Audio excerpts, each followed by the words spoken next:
build control this part here, which is really hard. That's the best part of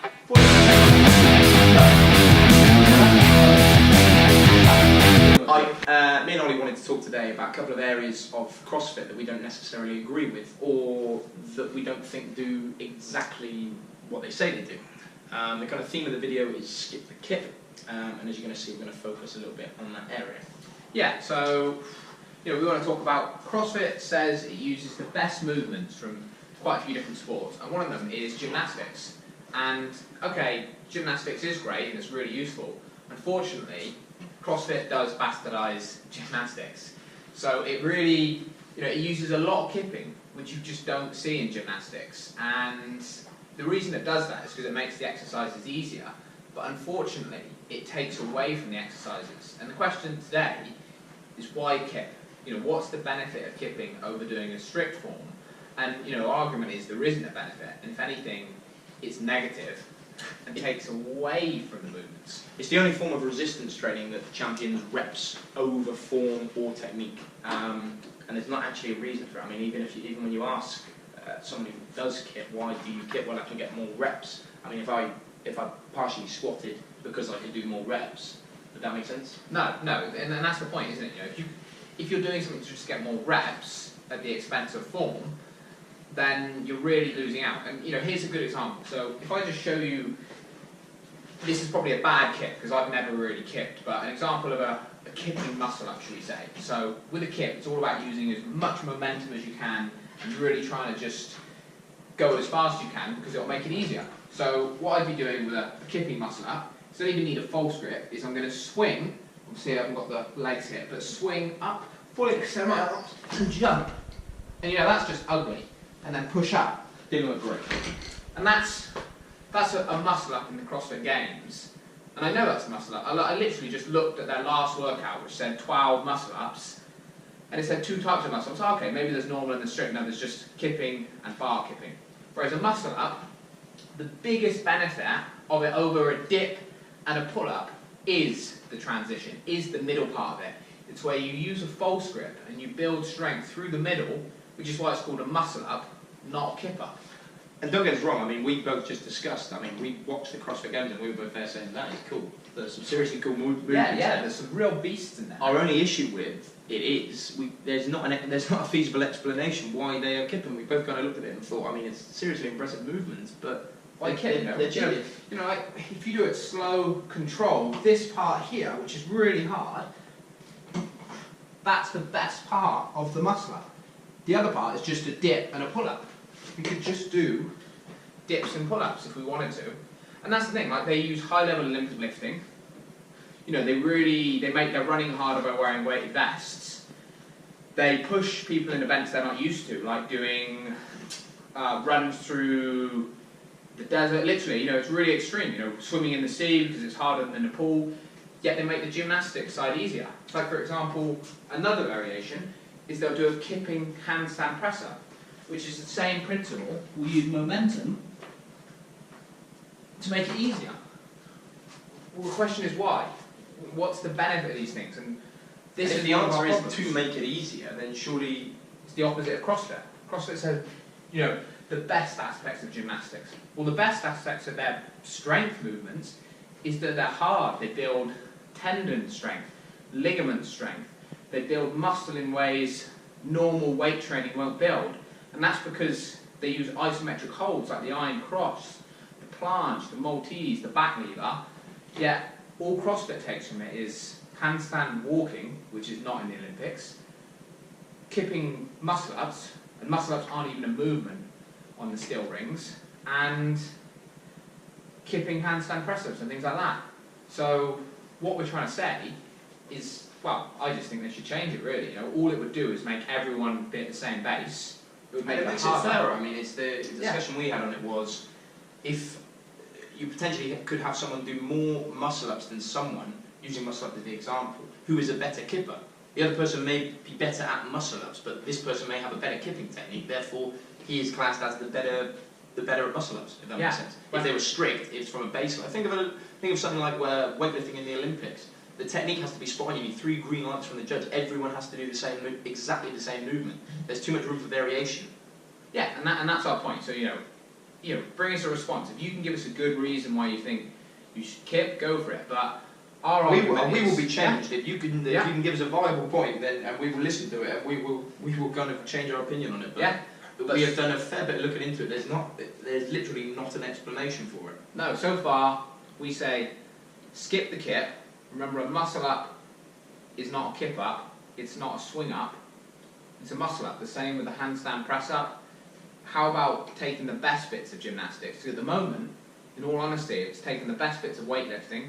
It's tried to build conditioning, but it's taken the worst bits of gymnastics. And I'd be interested to hear. I mean, we can't be the only people that have thought this before. I mean, CrossFit yourself, you must have thought. I mean, there are people out there doing strict variations of the same thing. Yeah. I mean, it'd be interesting to hear your thoughts on it. And because all it could, I'm sure CrossFitters would want it to be strict, because the injury risk doing kipping is so much higher. You're constantly bouncing on your ligaments and tendons. Like it ruined your shoulder Yeah, when you did that. And you look up a lot of them, they are held together with kinesiology tape, and that's going to be from the kipping. It's not going to be from the dip or the pull-up element of the movement. It's going to be from the kipping element of the movement. So, get rid of it, and you'll only have a better CrossFit Games. You'll only have a better CrossFit. Okay, so we want to talk about what probably a second issue we have with CrossFit is they talk about how intensity and variation are so important. So for example, they always want to push for more work in less time and always use a varied workout schedule so you don't really know what's coming. And you say there's big problems really with this if you want to get to a high level of fitness. If you look at an Olympic athlete, okay, they are specialists in something, but they're constantly trying to build their fitness by using a structured program.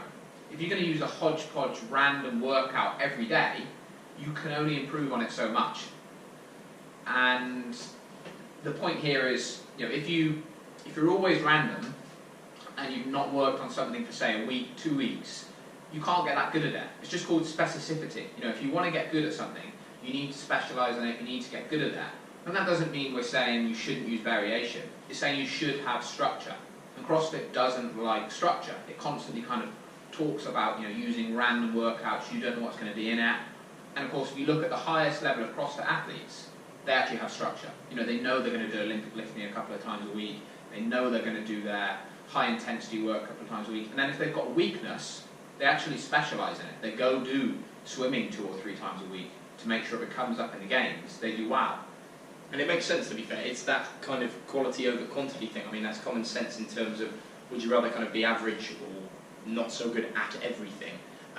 You made a good point earlier. If you're a rugby team kind of thing, if you made kind of, if your coach said to you, right, I don't care where your passes go, but I want you to do 1,000 of them in a session. I mean, as soon as you get on the pitch, that's not going to translate into a W, is it? It doesn't make sense. So in regards to that, it would be why are you not being specific, and why are you focusing on your weaknesses to get better? Yeah, and I think that's such a good point. Is we're saying not dialing down and okay, you're trying to be completely specific, but you've got to look at it over a week or even over a month and think, okay, I've got weaknesses. I've got, even if it's injuries or I haven't got very strong shoulders, I'm not going to follow the workout of the day. I'm actually going to put specialist training bits in for me.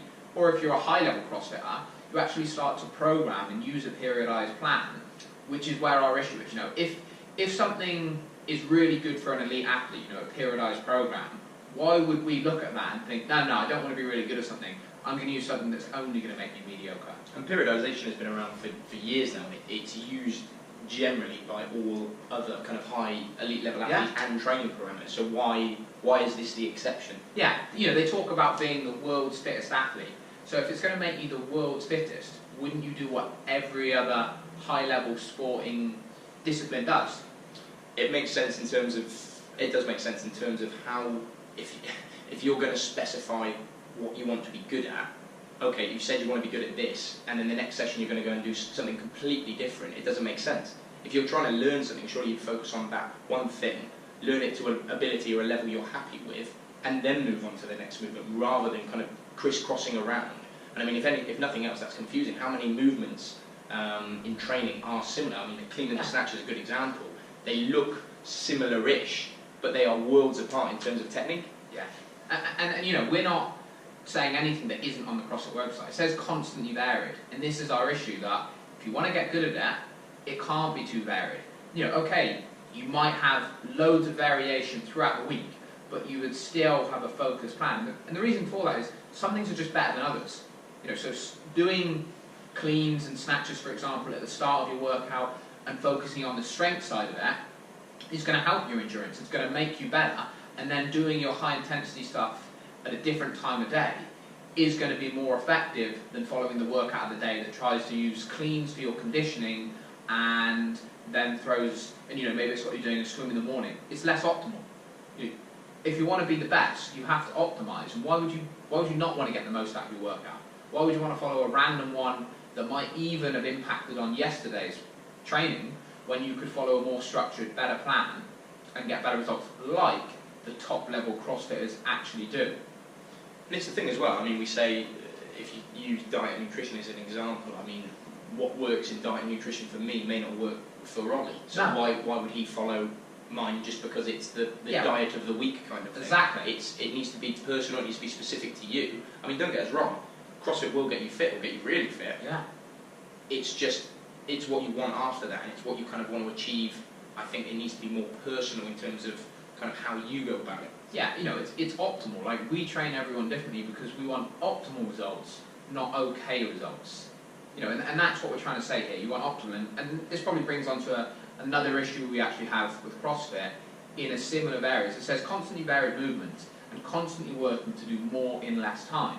You know, want you to be kind of get as much done as you can in the minimum amount of time, and that in itself is a big issue because our body doesn't work like that. Each energy system works differently. So if you want to become really good at aerobic exercise, then you need to work at a moderate intensity for a long period of time. Okay, you want to improve your lactic acid threshold and other things, but you have to do that. You know, I couldn't run a marathon because I don't do that.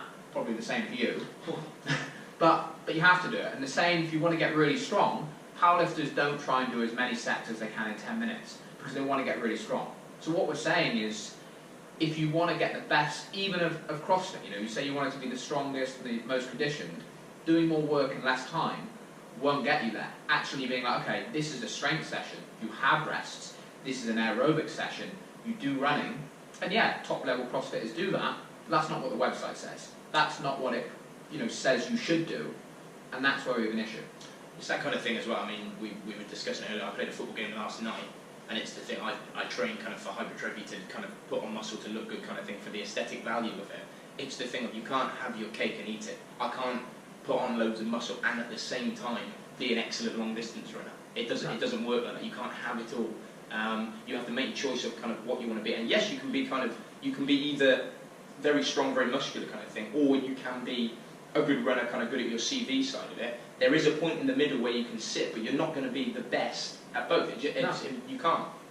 But you know, even if you want to be, let's say, then the best CrossFit, so you want to be a jack of all trades, so to speak, you still need to program that intelligently. You can't just keep thinking, okay, I'm just going to do more and more in less time, which is what it's saying. And this is when injuries happen, and this is when people get hurt. And we've made the point before, kind of, if you've done CrossFit or if you've dabbled in CrossFit at all, odds on you've probably had an injury. Yeah, you know, there's no doubt the research shows CrossFit has a high risk of injury, far higher than traditional bodybuilding, higher than powerlifting, and higher than strongman, which is quite a high level injury risk. Because again, unsurprisingly, strongman actually does look at lifting sometimes big weights for time, as many reps as you can in 60 seconds. So, you know, look at it and think, is that a sensible idea? If you want to be fitter, and it's what you're training for as well. Yeah. If you're training to better your life and have a better quality of life, if you're injuring yourself and therefore you're spending weeks not training because you're in recovery, surely you've counteracted the exact reason you started. And that's funny. What we're trying to critique here is the downsides to it, and that you could potentially do it without those. So you could go running, you could do Olympic lifting, you could do kind of proper gymnastics training, and you'd get a great result, but you take away that extreme variation, take away doing all that extreme time and doing it as intense as you can, and you're going to have a lower risk of injury, you're going to be doing things better, and you're still going to be super fit, rather than condensing it all. I think that's a really good point as well in terms of, I think people possibly suffer for the saleability of CrossFit. If you put it Yeah. all under one banner and say, right, you can do all of this kind of thing, rather than say, well, you've got to do a little bit of this, you've got to do a little bit of that, you've got to do a little bit of this. It sells better, it sounds better, it's, Yeah, it's a much more appealing image. Yeah. But at the same time, it's not what's best for you. So why should you suffer for the marketability of CrossFit? Yeah, and that's the truth. You know, what we're saying is look at it, be sensible, because if you do it exactly as it says, you're going to limit the results you can get, you're going to increase your risk of injury, and you're not going to get the most out of your training for what you're putting into it. And we don't want that. You know, if you want to get optimal results, you should do it more intelligently. I think that's it. CrossFit, we're not sorry.